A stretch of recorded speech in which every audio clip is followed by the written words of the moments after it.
Hi students, welcome to accounts challenger. आज हम लोग क्या करेंगे? Debenture issued as a collateral security. Collateral security मतलब secondary security, that is not a primary security. Primary security किसको बोलता है? जब हम बैंक से कोई लोन लेगा तो लोन का अगेंस्ट में हमको प्राइमरी सिक्योरिटी देना पड़ेगा। प्राइमरी सिक्योरिटी मतलब जिसको एसेट वैल्यू है बहुत, तो कितना सिक्योरिटी देना पड़ेगा? सपोज हम लोग लोन लिया 5 लाख बैंक से, तो 5 लाख के अगेंस्ट में बैंक को हमको प्राइमरी सिक्योरिटी देना पड़ेगा। क्या क्या प्राइमरी सिक्योरिटीज? मेरा जो प्रेमिसेस है, land building, plant and machineries, जो है उसका सिक्योरिटी बैंक को देना पड़ेगा। उसका डीड जो है, उसका जो कागज है, उसको बैंक को देगा।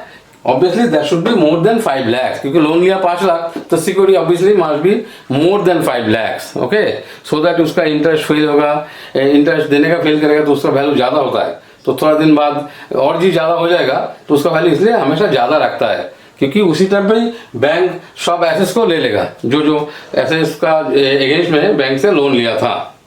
तो ये तो चला गया प्राइमरी सिक्योरिटीज और प्रिंसिपल सिक्योरिटीज। बट थोड़ा दिन बाद हमको सपोज और 2 लाख रुपया लोन चाहिए, तो बैंक को तो हम 2 लाख के लिए प्राइमरी सिक्योरिटी कुछ है नहीं, तो बैंक बोलेगा ठीक है, आप तो डिवेंचर इशू किया था पब्लिक को, ठीक है, तो डिवेंचर हमको भी दे दीजिए एज ए सिक्योरिटीज। तो कंपनी बोलेगा ठीक है, वो सिक्योरिटी रख लीजिए। तो बैंक लोन दिया था उसका अगेंस्ट में हमको क्या करना पड़ेगा? सिक्योरिटी दिया। दिस सिक्योरिटी का अगेंस्ट में हम लोग कभी बैंक को इंटरेस्ट देगा नहीं, because debenture issued to the bank for advance loan from the bank. जो कंपनी जो लोन लिया था बैंक से, उस लोन का अगेंस्ट में सिक्योरिटी दिया था, तो लोन का ऊपर बैंक इंटरेस्ट देगा।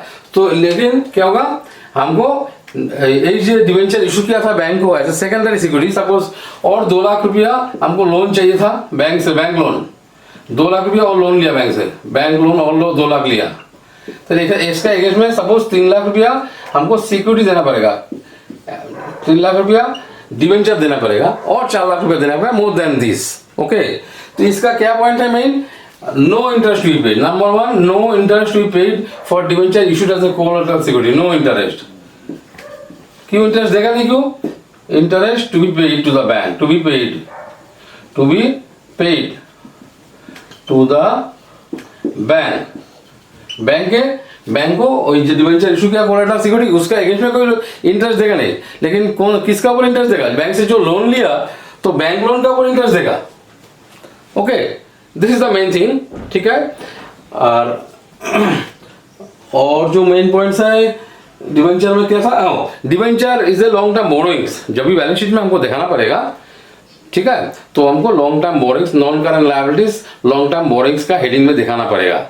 ओके, तो उसके लिए एंट्री क्या होगा? हम लोग एंट्री का एक बार डिस्कस करते हैं। तो what is the first entries?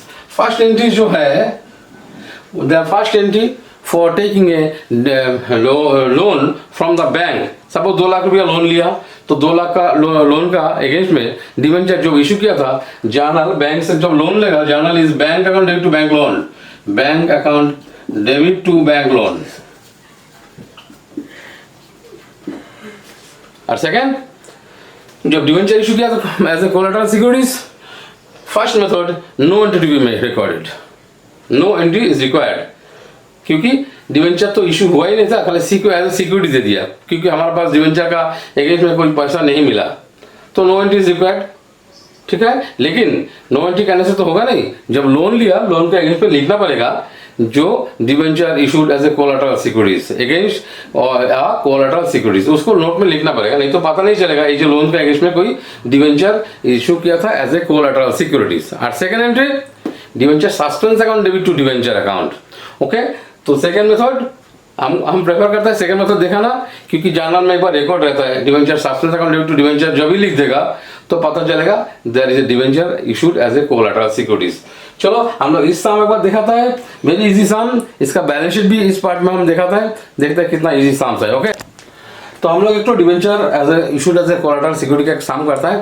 पहले सम को रीड आउट करता है। Aakash limited had ₹10 lakhs 12% debentures outstanding as on 1/4/2019। ये जो आउटस्टैंडिंग बोल दिया, इसका मतलब कंपनी पहले 2019 का पहले कंपनी 10 लाख का डिवेंचर इशू किया था, तो कंपनी का ऑलरेडी कंपनी बैलेंस शीट में नॉन करेंट लायबिलिटीज में 10 लाख का डिवेंचर है ऑलरेडी। ओके, नाउ कंपनी का और लोन चाहिए, तो during the year company took a loan of rupees 2 lakhs, ठीक है, took a loan of 2 lakhs from the SBI state bank of India, for which the company issued debentures to the bank for which 2,50,000 as collateral securities। मतलब bank से loan लिया, इसी loan के ऊपर company has to pay the interest to the bank, but debenture जो 2,50,000 issue किया था उसका कारण में कंपनी बैंक को कोई इंटरेस्ट देगा नहीं, ठीक है, because that is a collateral security only, as a collateral security. First journal entries show how the debentures account and debentures and the bank loan will appear in the balance sheet, okay, in each of the above cases। तो first entry it is very easy, method 1, हाँ, method 1 में क्या लिखेगा, number 1 for taking bank loan, bank से loan लिया था 2 लाख, उसके लिए जर्नल एंट्रीज, बैंक बैलेंस मेरा बढ़ गया कंपनी का, bank account debit to bank loan liabilities इसलिए क्रेडिट भी हो गया, तो first entry is over, bank to bank loan, इसका एंट्री हो गई। The method 1 for debenture issued as a collateral securities, इसका मेथड 1 मतलब इसके लिए no entry is required, no entry is required, exam में लिख देगा हम लोग नो एंट्री इज रिक्वायर्ड, लेकिन नो एंट्री रिक्वायर्ड करके छोड़ देगा, लेकिन इसका बाद भी हमको एक नोट देना पड़ेगा। क्या note, no entry is required, इसका बाद भी लिखेगा बट डिवेंचर जब इशू किया था और जो बैलेंस शीट में उसका जगह में लिख देगा, बैंक लोन जब लिखेगा उसमें लिखेगा डिवेंचर इशूड एज ए क्या collateral securities against the debenture issued as a collateral security, bank loan का साथ लिख देगा बस। मेथड 2 में तो हमको एग्जाम में no entry is required journal में लिखने का जरूरत नहीं, जस्ट एक तो नोट लिख देगा। मेथड 2 में क्या करेंगे, debenture suspense account debit to debentures, तो बैंक टू बैंक लोन तो होगा ही, नंबर ए जो है दैट इज कॉमन, बैंक से लोन लिया bank account debit to bank loan, ये तो लिखेगा ही। बी में लिखेगा debenture issued as a collateral securities, तो debenture suspense account debit to debenture suspense account debit to percentage debenture जो दे दिया, कितना परसेंट डिवेंचर दे दिया था, it is given 12% debentures to 12% debenture बोल के लिख देगा, and that's all. Debenture as a collateral liquid का और कोई एंट्री नहीं है। फर्स्ट मेथड नो एंट्री बोल के लिख देगा, ठीक है, और second method debenture suspense to debentures. But first case में जब हम लोग बैलेंस शीट बनाएंगे, सपोज हम लोग बैलेंस शीट बना रहे हैं, एक्सट्रैक्ट्स ब्रैकेट में हम लोग एक्सट्रैक्ट्स लिख देगा और extracts of balance sheet, extract of balance sheet of Akash limited बोल के लिख देगा। बैलेंस शीट में हम लोग क्या लिखेगा, इक्विटी एंड लायबिलिटीज में, इक्विटी एंड लायबिलिटी साइड में हम लोग क्या लिखेगा, नॉन करेंट लायबिलिटीज, क्या लिखेगा, नॉन करेंट लायबिलिटीज, उसका हेडिंग में लिखेगा long term borrowings, long term borrowings. Long term borrowings कितना, कंपनी का 10 लाख रुपया लोन था और 2 लाख रुपया और लोन आ गया, बेसिकली हमको लिखना पड़ेगा 12 लाख। नोट्स टू अकाउंट होगा, नोट टू अकाउंट इसमें नंबर 1 देगा, ठीक है, यहां पे लिखेगा notes to accounts, notes to accounts, account बोल के नंबर 1 लिख देगा, non current liabilities, long term borrowings लिखेगा, long term borrowings. Case 1 method 1 जब हम लोग कोई एंट्री किया नहीं तो उसमें लॉन्ग टर्म बोरोइंग्स में क्या लिखेगा, लिखेगा 12% डिवेंचर लिखेगा,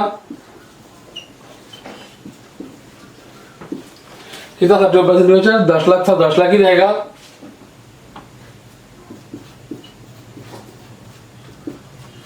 एंड बैंक लोन लिखेगा, बैंक लोन बोल के लिख देगा, लिखेगा अगेंस्ट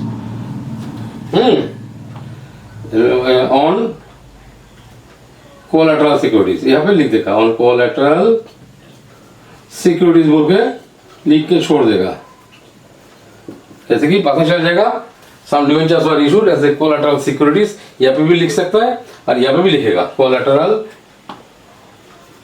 सिक्योरिटीज।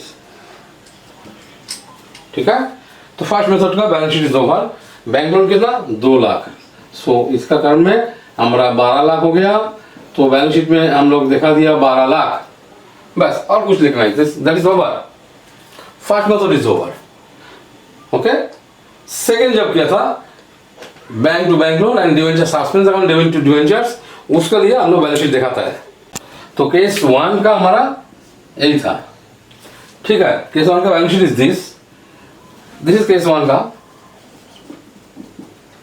ना केस 2 में मतलब सेम चीज ही होगा, खाली debenture suspense account debit to debenture आया, ये एडिशनल है। तो केस 2 का क्या होगा, तो केस 2 अपर करता है, इसको ही केस 2 कर देता है, इसको केस 2 कर देता है। तो केस 2 में हमको क्या हुआ, डिवेंचर सस्पेंस है, तो ऑब्वियसली डिवेंचर जब लिखेंगे इसको अलग से कर देते हैं, लॉन्ग टर्म बोरिंग तो होगा ही, इसमें हम लोग डिवेंचर लिख देते हैं 12% डिवेंचर, 12% डिवेंचर अकाउंट।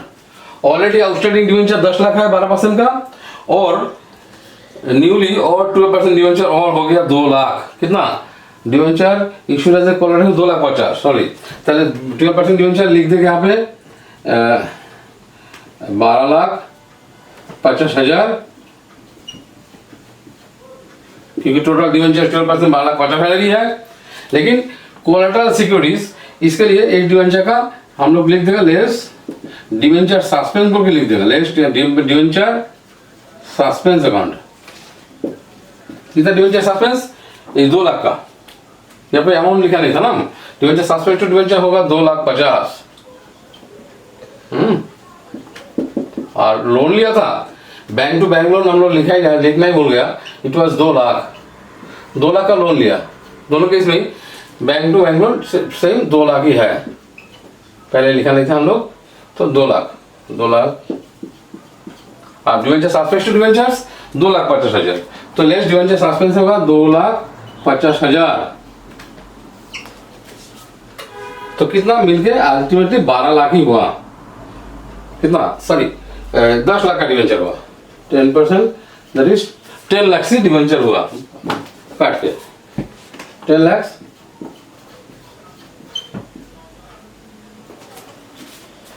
इसके बाद बैंक लोन, वो भी लॉन्ग टर्म बोरिंग में। बैंक लोन कितना लिया था, bank on due to bank loan 2 lakh तो है ही है, वो भी लिख देगा,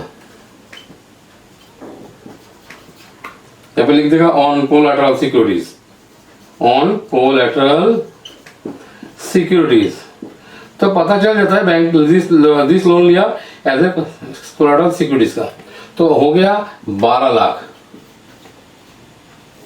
तो 12 लाख ही पहले जो था अभी वही है, अभी 12 लाख ही है। तो फर्स्ट केस में भी total long term boring 12 lakh, second case में 12 लाख, तो प्रोसेस इज डिफरेंट वे।